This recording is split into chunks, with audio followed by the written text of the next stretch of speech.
March 18th, 2023, we saw a very competitive back-and-forth 15-minute fight where Roman Dolidze and Marvin Vettori would go toe-to-toe, with Vettori ultimately getting the decision victory by outlanding, out-damaging, and out-controlling Roman Dolidze. Fast forward nearly 2 years to the day later, March 15th of 2025, and flip the script completely, because this time, Roman Dolidze outlanded Marvin Vettori. This time, Roman Dolidze out-damaged Marvin Vettori. This time, Roman Dolidze led the dance, and he gets the biggest victory of his career over Marvin Vettori, the Italian Dream. He rights the wrongs from 2 years ago. He extends his win streak to 3, and come Tuesday morning, he will be back into the middleweight top 10, potentially even at the number 8 spot that Vettori once held.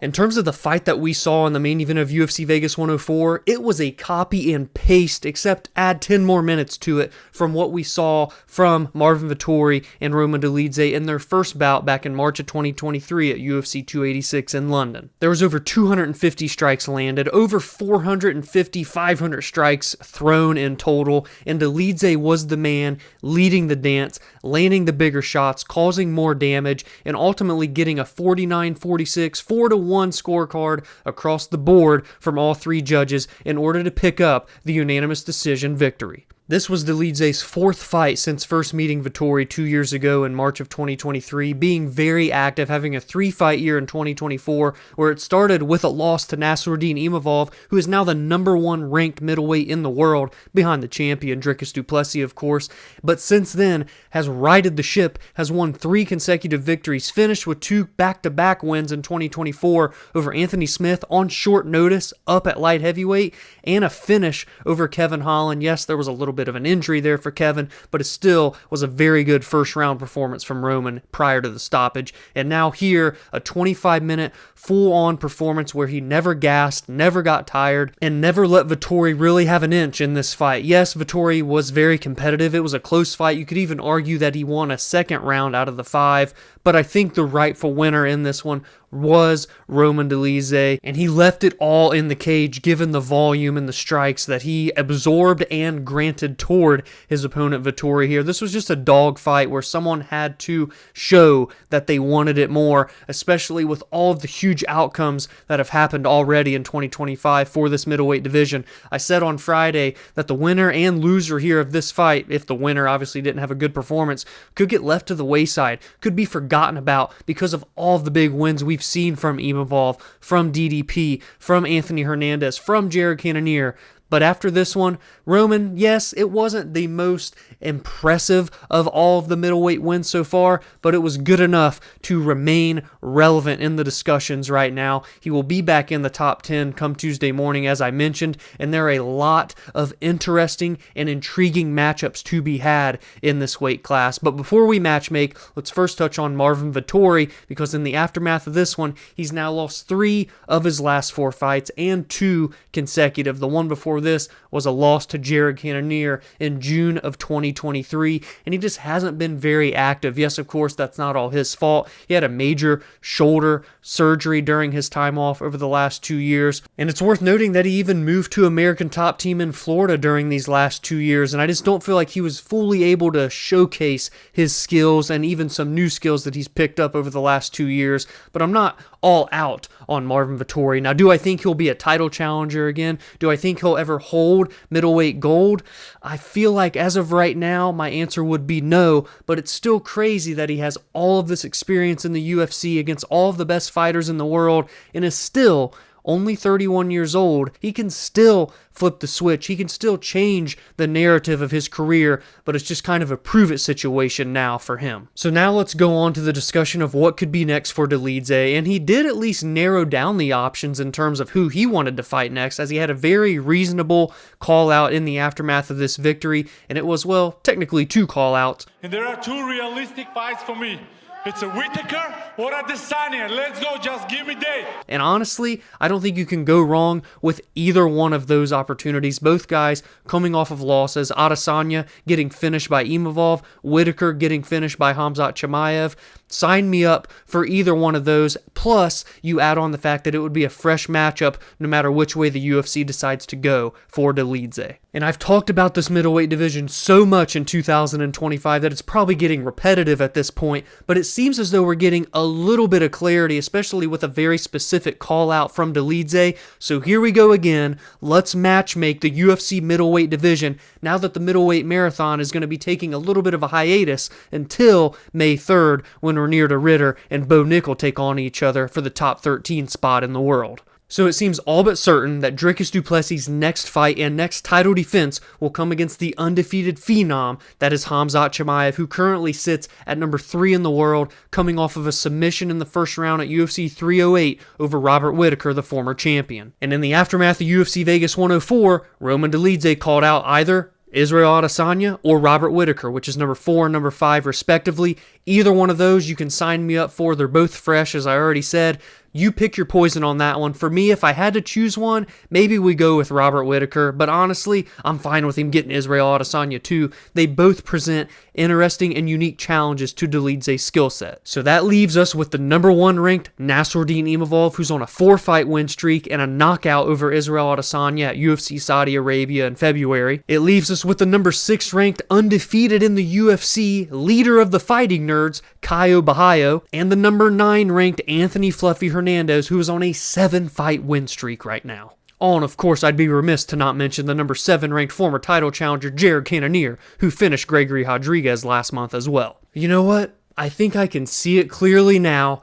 I think I've just finally solved the middleweight puzzle and can proceed forth in the middleweight marathon. Hear me out. Let's get the two guys with the most momentum right now, Caio Borralho and Nassourdine Imavov, to square off in a true, legitimate number 1 contender fight. Winner gets all of the marbles. Let's go, Sean Strickland, coming off of a title fight loss to Dricus du Plessis, versus the number 5 rank coming off of a loss, former champion Robert Whitaker, a fresh matchup that has somehow never happened. Let's go, Roman Dolidze versus Israel Adesanya, number 4 versus what is soon to be probably number 8 ranked Dolidze on a 3-fight win streak. And then let's do Jared Cannonier, currently at number 7 versus the 9 ranked surging Anthony Fluffy Hernandez. That's it. That's the path for me as a middleweight fan right now. The year of the middleweight division is 2025. You can't not be excited for all of the fresh matchups, all of the big names, all of the vast variety of skill sets presented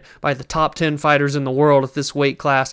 But do you agree with my matchmaking in the aftermath of UFC Vegas 104? And if not, tell me what you would change. Tell me how you would put the pieces together at 185 pounds to carry through 2025. And now that we are done with the main event, let's get into the rest of UFC Vegas 104, where yes, there aren't a lot of storylines and stakes to touch on, but there are a hell of a lot of big-time finishes. In the co-main event, we saw Chidi Bang Bang, Chidi and Njokuani, improved to 3-0 since coming down to the UFC welterweight division, and although there's a little bit of an asterisk next to this one, he did miss the weight by 1.25 pounds. The Athletic Commission wouldn't allow him to continue to try and make that 170-pound mark, but nevertheless, he gets a huge performance and a comeback victory after nearly being finished himself early on in this fight with a second-round TKO over the veteran Elizeu Zaleski dos Santos. He finishes him with a brutal knee, followed up by strikes on the ground, 25-10 overall,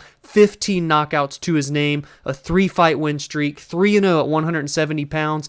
Yes, he's 36 years old, but he still is going to be here for some very fun fights, and he wants a top 15 opponent next, and I'm not necessarily opposed. I mean, could you see him taking on someone like Michael Venom Page? That would be a striking delight. Next, we go to the 135-pound bantamweight division, where Damon Blackshear continued his momentum, now on a 2-fight win streak, both by way of submission, as he gets a nasty Kimura finish over Cody Gibson 4 minutes and 9 seconds into their second round of their fight, in a fight that Cody Gibson came out guns blazing, nearly putting away Blackshear early on in this fight. Blackshear utilized his amazing grappling and jiu-jitsu skills to get the better advantages at the end of that first round, and then it was all Blackshear in round number 2 prior to getting the nasty Kimura. 30 years old, right in his prime, with 13 of his 16 wins coming by way of finish. I'm not opposed to Blackshear getting a top 15 opponent next at 135, arguably the best division in the UFC, unarguably the second best. And history was made at UFC Vegas 104 because in this fight, the very next fight down from Blackshear's Kimura win was another Kimura submission victory, this time by Brendson Ribeiro, his 7th submission overall. He has finished 16 out of his 17 professional victories, and he gets the Kimura over the UFC debutant Diyar Nurgozhay in the second round. This was the first time that there has been back-to-back submissions on a card, one fight after the next, since 2010, just the second time in UFC history. That fight, funny enough, was, I believe, UFC 123 in Auburn Hills, Michigan. If you would have asked me if Auburn Hills, Michigan hosted a UFC pay-per-view before in trivia, I would have said you're false. 28 years old, 6'3", long, rangy, powerful, and has a nasty weaponry of skills in the light heavyweight division. Brendson Ribeiro, back-to-back victories now. After losing his first 2 fights in the UFC following his 2023 Contender Series contract performance, so now he's righted the wrongs, he has momentum. I look for him to get 1 or 2 more wins, and he can be a legitimate player in the back half of light heavyweight. I believe we have something very special here with the 23-year-old out of Argentina, Kevin Vallejos, who is 15-1, 13 of his 15 victories by way of finish, and he makes good on his UFC debut by taking out the veteran Seungwoo Choi with a first-round TKO just 3 minutes and 9 seconds in. This could be maybe the best prospect to come from the 2024 Dana White Contender Series show, and maybe the best prospect to come from the 2023 season of the show, but the problem is he lost to Jean Silva during that season. I think it's inevitable that one day down the line in the UFC promotion, not Dana White Contender Series, we will see those two run it back. They are two of the most electric, exciting prospects in this division right now, but they're on different paths. Jean Silva has a bit of a head start, and he's taking on the number 13 or 12 ranked featherweight in the world next month, Bryce Mitchell. So John Silva has his hands full, but I think down the line, Kevin Vallejos gets his chance to run it back and right the wrongs. But until then, you must keep your eyes on this man, 23 years young. The Salsa boy continues to dance on. He is 13-1 now. Waldo Cortes-Acosta spoils the heavyweight debut of former top 15 ranked light heavyweight Ryan Superman Spann, and he finishes him 4 minutes and 48 seconds into the second round in what was a dominant, one-sided beatdown up until that finish. Hands down, the best performance of Waldo Cortes-Acosta's UFC career so far. You can't even argue it, and he gets it done over the biggest name of his UFC career so far. Only one loss ever, only one loss in the UFC, and that was the Marcos Rogeria de Lima back in April of 2023. Outside of that, he is 6-1 now in the UFC, and one of the most active heavyweights on the roster. Made his debut in October of 2022 and has 7 fights since then. The Salsa boy could be in for a potentially big 2025. Let's matchmake for him. Why not? He is ranked after all. And he makes it a little easy to matchmake because he called out the shoey man himself, Tai Bam Bam Tuivasa, who holds the number 10 spot in this heavyweight division right now. I am absolutely game for this fight. Waldo is a more technical,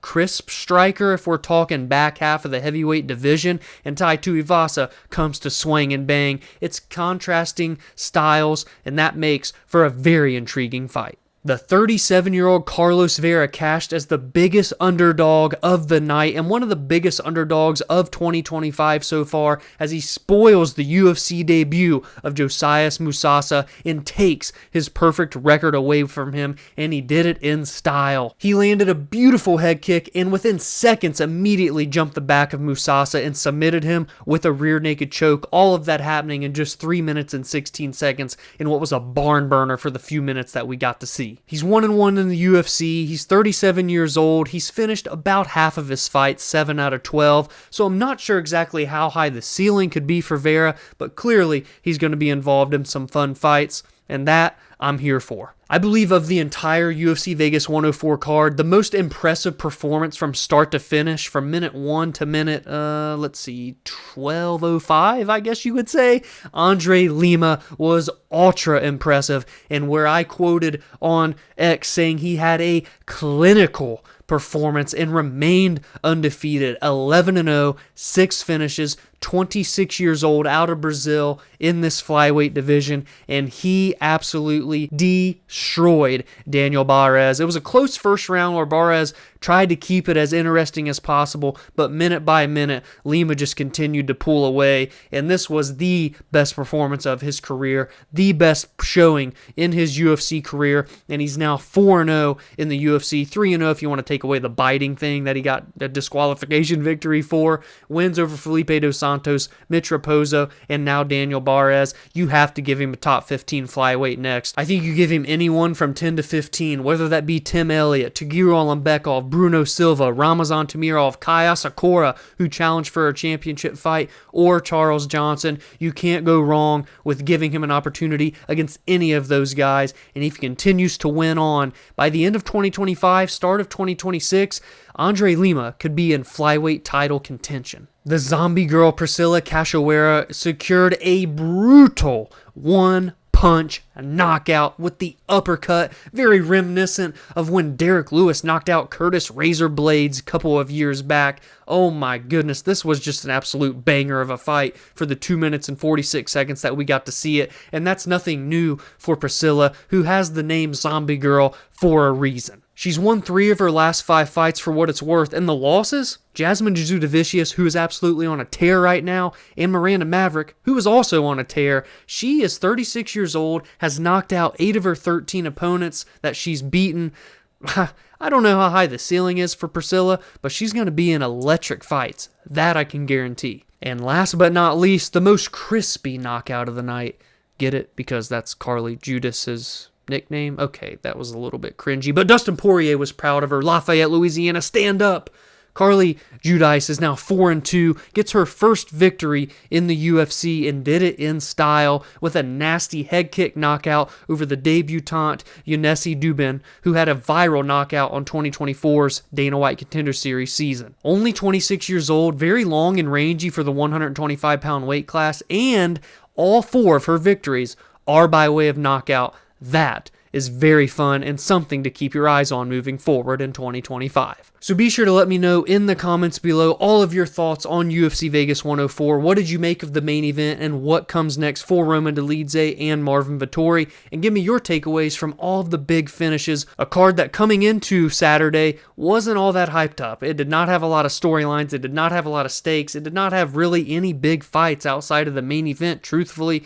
But it delivered in the aftermath with 9 out of 13 fights ending by way of stoppage. Lots of prospects putting their names out there, putting on showcase performances, and that's all we can ask for at the end of the day. No matter the name value of the fighters on the card, if we get good action, good fights, good performances, and something to touch on come Sunday, Monday, Tuesday, then that's what matters the most. If you enjoyed this recap, please be sure to drop a like and subscribe to the channel if you are new. Every single week, I break down the biggest fights heading into each card, I recap the most meaningful results coming out of each card, and I give my thoughts and opinions on MMA news and fight announcements. You can join the community on social media at Verbal Spar MMA on X, Instagram, and TikTok, and you can follow on your favorite audio listening platforms such as Spotify, Apple, and more, where every Friday and Monday podcast episodes release there. Have a great week, and I will see you all in the next video.